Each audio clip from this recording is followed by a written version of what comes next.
Tenaisteling, that is the traditional Ethiopian greeting in the language of Amharic, which is the language of Ethiopia. It means hello, and it carries with it a blessing from God. I'm Larry Carroll, and I want to thank the Los Angeles Unified School District for giving me this opportunity to share with you today about a country that has become one of my favorites, and to share with some of your classmates and with school board member Rita Walters their experiences recently on a trip to Ethiopia. And of course, you've heard about that on the news. We've reported it on Eyewitness News, and you've seen it and heard about it probably in every medium that's available here in Los Angeles. Let me first start by introducing the people who are with us today. Immediately to my left is Sabrina Moore. She's the student body president at Gardena High School. Hi, Sabrina. Good. And next to her, Oliver Benjamin, the student body president at North Hollywood High School. Hi, Oliver. Hello. Indeed. And next to Oliver, of course, Rita Walters, member of the Los Angeles Board of Education. And first, let me spend some time, Ms. Walters, explaining how this whole thing came about. Larry, 2020, an ABC News production, did a special about a month ago now, depicting the efforts of the students in the New York City schools to alleviate the suffering in Ethiopia. Congressman Julian Dixon called me and alerted me to that program and said, this may be something you want to do in the Los Angeles Unified School District. As soon as I saw it, I knew that it surely was, and I went to the superintendent and other board members, and they were all most enthusiastic about it, and the rest, as they say, is history. Yeah. I know neither Sabrina nor Oliver had ever been before. Had you been into Ethiopia or into Africa before? No, I had been in several countries abroad, but never had I been to Africa. So that was in itself something very powerful, I would suspect. Absolutely. Let me ask you guys, what kind of an experience was this? People talk about something called culture shock. Did you experience any of that? What was the sensation that you experienced going into a place like Ethiopia? Well, when we first got there, it was kind of interesting because Addis Ababa, the capital, is similar to LA, some of the poorer parts of LA, and we got there and we thought, wow, this isn't really that different, and we were expecting something much different. But the next day when we did fly out to the feeding camps, it was just incredible, because you never see things like that around here. I mean, people just lying in the dirt with diseases all over them, moaning and crying, and the whole, just a big, vast wasteland of dirt with no vegetation. That was the way the first camp was that we visited. Mm-hmm. What about you, Sabrina? Well, it didn't really seem different. When we got there, Oliver and I talked about it, and we said we wouldn't even notice that we were away from home until we thought about it. Hey, we're in Africa. But the people were a lot like at home until we got to the camp, like he said, where it was vastly different. So you're surprised by the similarity in the city and surprised by the difference in the rural area. Yeah. What was the itinerary like, first of all? When we got to the city, after we settled in and everything, we went to the two camps, Ajibar and Sokia.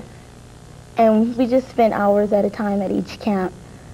And mostly that was the itinerary there, but what we found at the camps was really amazing. In what sense? Well, what was so surprising to me was how much hope I found in all this despair, how happy the people could be, how much caring and love they had for each other. As opposed to home, we don't find much of that here. And all the poverty and the disease. But basically, I found the hope the most exciting thing there. That's really interesting, because that's something I noticed. We have seen a number of programs here in Los Angeles that are administered by various branches of the government that give away food. There are a lot of agencies that will come through at Christmas and Thanksgiving, and they'll give away turkeys and that sort of thing, and there will always be a lot of pandemonium. And you watch it on television all the time, you see that kind of thing. But you're telling me that isn't the kind of, where there's a famine going on in this country, right? Yeah. Did that surprise you, Oliver? You mean at the camps? Yeah. No, it didn't. It's very evident. The people in the camps are just, there is no pandemonium. The people are very grateful to the help that they're receiving. They're very polite. When we came to the camp, some of the people that were just hungry and obviously starving would offer to carry our bags, would follow us around, beg to have pictures taken of them. When you see the people on the streets in LA, begging for food, they're bitter, they're cold. the people in Ethiopia were just so grateful to the help that they were getting. The hope there was just incredible. Yeah. You seem to have been profoundly affected by what you saw. Well, because I've never seen anything like this. I've lived in the valley all my life, and you don't see struggles and hopes and a real life battle like this. You don't see that in LA. You talk about an educational experience. That sure is one, isn't it? Definitely. Dr. Rita Walters was talking just a moment ago about the program that was instituted here in the Los Angeles City Schools, and it's something in which you can become involved, and it's provided us all a wonderful opportunity now to learn more about Africa because of the crisis. We don't always need a crisis to learn about things, but this has certainly become an opportunity not only to learn about it, but to participate in part of the solution. And Los Angeles Unified School District students have the opportunity now to do that. If you want to become involved in this effort to help these, our family members, in fact, give this number a call. It's 213-area 625-KIDS. That's 625-KIDS. Or you can write the Los Angeles Students for Ethiopian Aid. That's Post Office Box 875-679. One more time, 875-679, Terminal Annex, Los Angeles, California, 90087. You have seen, I'm sure, on television, the coverage of the Ethiopian crisis since it came to our attention about the middle part of last year. Did you see things differently through your own eyes than you had seen them through television? Was it different? To me, it was very different. All the news documentaries, the magazine coverage, nothing could actually take the place of being there with these people, feeling part of what they're feeling. I don't think you can feel what they were feeling, but it was quite different to me. And we did see hope, and we did see our medical supplies and food helping over there. Mm-hmm. And to me, there was no way I could prepare to go over there. And I was, shocked, but happy at what I did see. So you actually did see food being distributed? Yes. Yes, we did. So you know for a fact that it's getting there? Yes, it is. I had my doubts. I heard stories about organizations that had been confiscating some of the money that was being raised for their own purposes. But from what we've seen and from what we've learned, there are organizations, at least that we saw, that are devoted strictly to helping these people, and every cent is going directly to these people. Did you have an opportunity to establish any relationships, to get to know any of the Ethiopians, or was it too short a time? Did you? We did. Nobody personally at the camp, as they didn't speak any English. They spoke the native language Amharic. But our escort, Tom, who lived in Addis Ababa, who had to accompany us along the trip, we talked to him a lot. We learned a lot about the country through him, through the situations there, the government influence, the attitude of the people. It was really interesting. Along with learning about the feeding camps, we also learned about the culture of Ethiopia. Yeah. You have a tape that you made that I want to, if we can, let's try and play it. Tell us about it first. Okay. At the second camp we went to, it was called Ansokia, and what they had set up, they set up a song called the Diarrhea Song. The Diarrhea Song? Diarrhea Song. Seriously now? Yeah. Okay. Where the students would sing this before every meal as sort of an educational aid to help them prevent the spread of severe diarrheal diseases, which is a big problem over there. The song says such things as keep away the flies because they spread disease, keep your hands clean, don't put your fingers in your mouth, use the latrines, don't just go out in the fields. I recorded one kid singing this.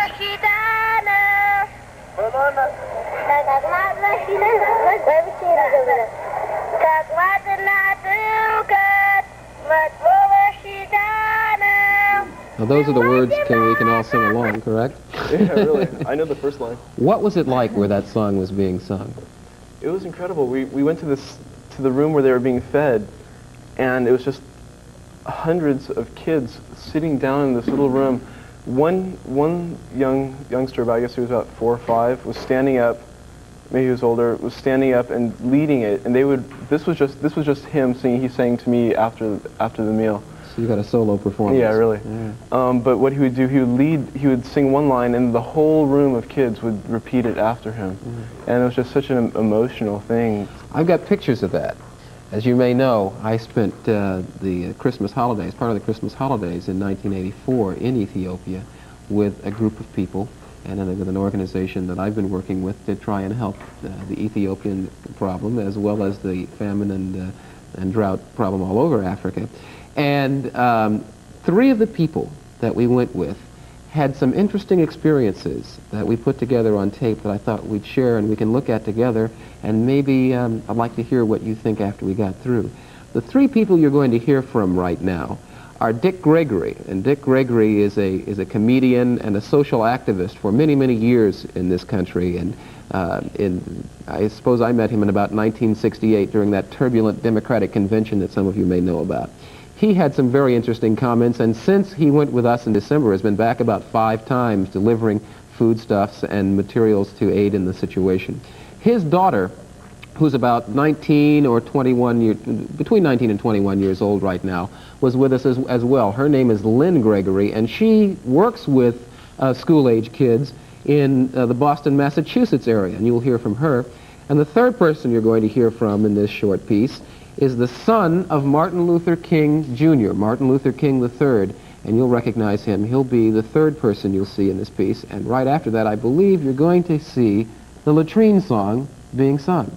Let's look at that right now.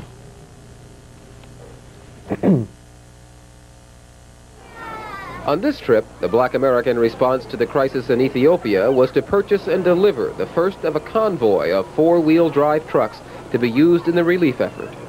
And we give all thanks to God for Dick Gregory and his contribution for the beginning of the purchasing of several trucks.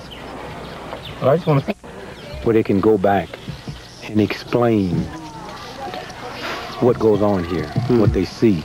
You got to see the beauty of the people who works here, the people who's here every day that have to look at this, the people that got to go out every morning and determine who's going to come into camps and be fed and who's not going to come into camps and be fed, and then look at the mothers that when they get through being reviewed by one line, go slip in another line and hope that they, that they get picked up. What I feel, if you go back and say to the masses of the people, we can change it. So it's not like you got to wave a magic wand and ask for a miracle. We the miracle. You go back and you say, hey, we're losing people over there in certain areas just because of water. We're losing people over there just because of exposure. I got up this morning and deliberately took off everything I had except my shorts and sit in the cold to feel what these children go through, what these mothers have to be going, what a pregnant woman have to be going through. And it's kind of shocking because when you think of Africa, you don't think of being cold.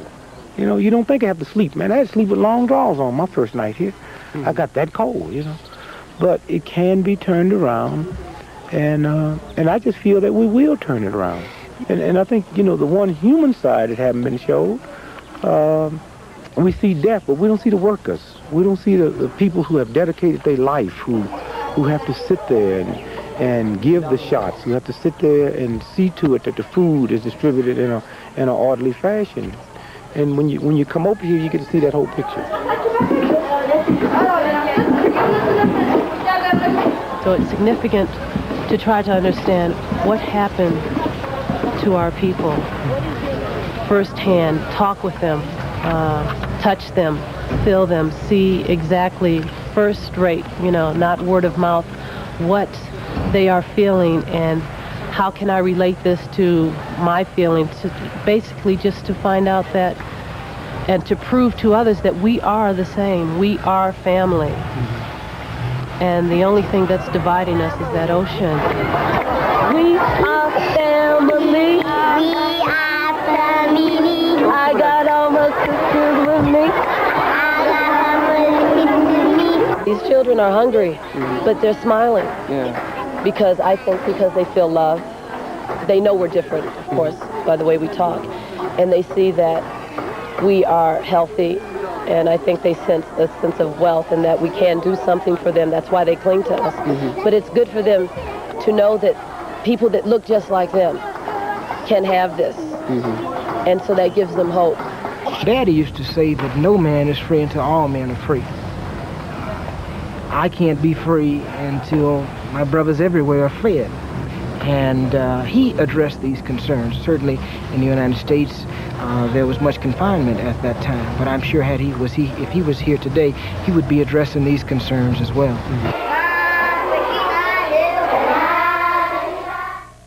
There's that famous latrine song. Before I get your reactions to some of that, let me give that number and address one more time. For the Los Angeles Students for Ethiopian Aid, Post Office Box 875-679, Terminal Annex, Los Angeles, California 90087, or you may call 213-625-KIDS. Those scenes were shot in World Vision's camp in Alamata, and in another camp that is run by the Relief and Rehabilitation Commission of Ethiopia in a place called Makale, which is in Tigray province, toward the northern end of Ethiopia.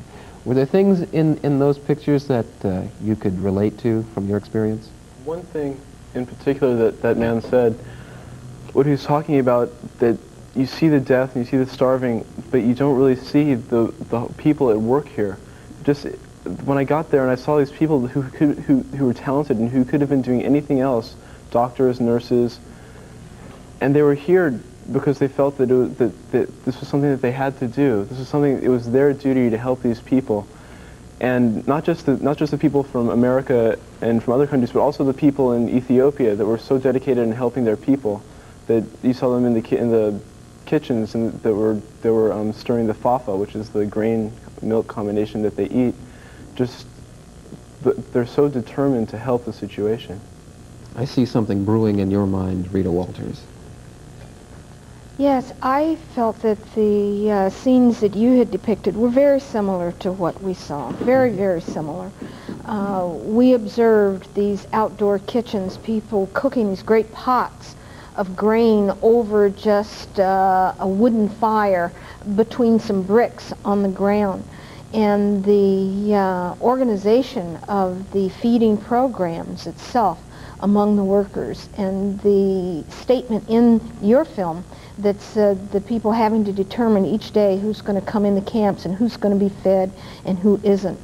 In the camp Ajibar, our first visit, we observed two babies that were near death, one in his father's arms, the other on the ground. And the doctor who was walking with us said they make rounds every morning to see who's in bad shape. And those people had not been there very early that morning, and had come since then. And they were trying to assist them.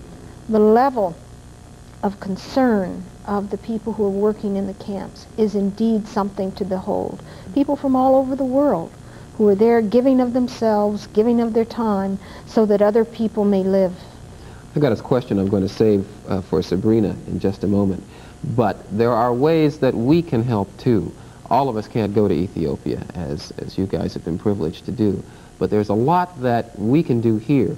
And of course, here in the Los Angeles Unified School District, students like yourselves have been doing quite a bit lately. And we have been documenting that on the news. And right now, I've got some more videotape that I'd like to show you that's been shot right here in the Los Angeles area that shows some of the things that you have been doing and that we can continue to do to help our friends in Ethiopia. Let's take a look at that now. I've never heard of the wizard. You never heard of the wizard? These youngsters at Manchester Elementary School are using make-believe to make a miracle. Later this month, they will present their production of The Wiz at 99th Street School. That will be their contribution to raise money for the starving children in Ethiopia. It's part of the citywide LA School District effort for the African Relief Fund. In the meantime, these students are also learning about the plight of the starving people of drought-stricken Ethiopia. There is a serious crisis in Africa. The people are dying because of starvation. On the TV, I saw that there was only 2 medical clinics in one village. Sometimes I imagine myself as one of them. It would feel awful, and I would want help, just as they do. And if I could change the world, the Ethiopians would live and will not die. The youngsters here at Manchester have brains and courage and a lot of heart. They deserve an A for their effort to make a miracle. Angela Black, Channel 7, Eyewitness News.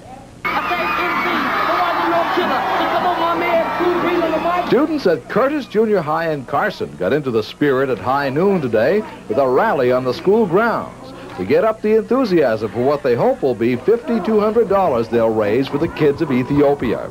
Today we're having pep rallies, getting people to donate money to Ethiopia.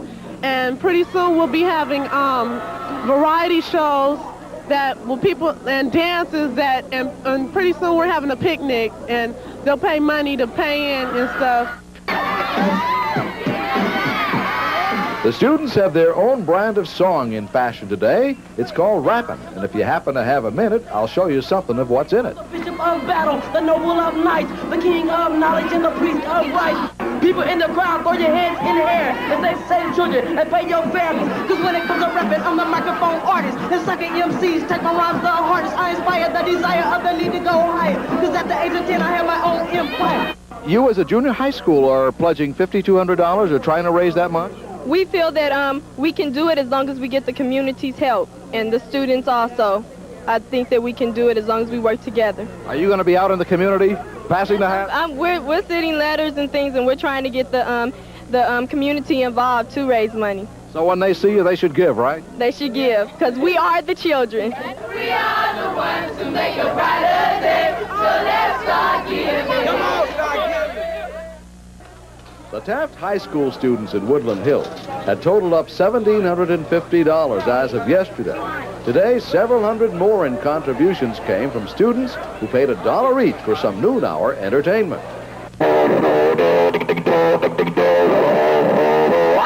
That fantastic human sound effects machine, Michael Winslow, volunteered to do his spectacular imitations because a family friend is a member of the student body. It's time to get started because the kids in New York have challenged the kids out here in Southern California. So I say to the kids in Southern California, let's take a more creative approach and see if we can beat the kids from New York. It's time for every single one of you folks to get on the telephones and start bugging people. Time to start calling all those dealer representatives for Ford and Chevy with their built Ford trucks.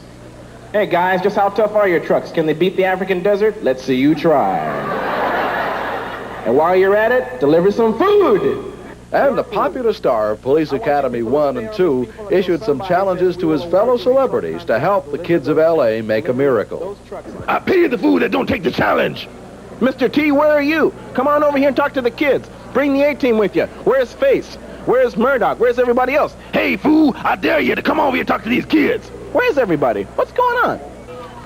Life has never been easy for these kids. Just learning how to walk or breathe is a major accomplishment. But the children at the Lohman School for the Handicapped in North Hollywood are not going to sit still while the children in other LA schools raise money for the kids in Africa. This is a walkathon. Parents and friends are paying from 10 to 25 cents a lap as the children complete a walking course through their school. The youngest students started out this morning, and while they may be young, they are very aware of what they are doing and why. For the people Which people? in Africa. They don't have any food, that's why they're dying. And what are you trying to do here? Raising money for them. Because they're dying. And why are they dying? Because they don't have any food. You're going to keep walking to get food for them, huh? Right. And like children everywhere, they have learned the words to a special song. We are the world. We are the children. We are the ones who make a better day. So let's start giving. Well, you'll never hear the message any clearer than it's being said here today by the kids at the Lohman School. And if you'd like to help them build up the funds for the starving kids of Ethiopia, you can call 213-625-KIDS, 213-625-KIDS, and tell them that you want to support in the name of the Lohman School. Fred Anderson, Channel 7 Eyewitness News, North Hollywood. The kids at Martin Luther King Elementary School in South Central Los Angeles have come up with a way to double their donations to the starving kids of Ethiopia. They have each donated $1 for a helium-filled balloon. Attached to those balloons are cards asking whoever finds it to send $1 to their school. I think the boys and girls are very enthusiastic. This was really a fine effort, and their excitement here shows today their enthusiasm for the cause of the needy people in Africa, and we're certainly happy to have participated in this effort. Well, some of the balloons didn't make it, but most of them did. And if you find one of those cards, send back $1 to the King Elementary School. If you don't find a balloon, you can just call 213-625-KIDS, 213-625-KIDS, and they'll tell you how to make a donation. Fred Anderson, Channel 7 Eyewitness News, report. Okay. Meantime, there are some other things that are going on in the school district very quickly. There really are. The schools are really into it. I've just been told that Fairfax High School, for example, has raised more than $10,000. Birmingham High School issued a challenge early on. They committed to $10,000 and challenged other high schools to beat them. So we're really off and running. We really are making a miracle together, Larry. Fantastic.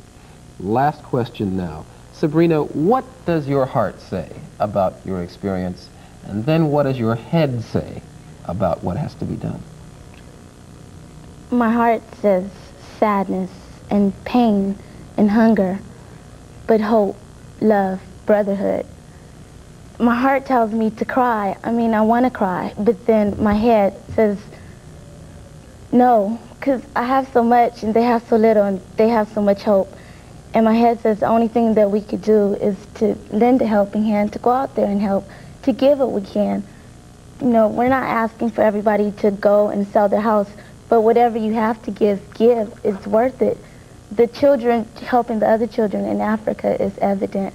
Hopefully we can gain love and brotherhood out of this whole thing, if nothing else. I couldn't have said it better myself. Rita Walters, thank you very much for being with us today.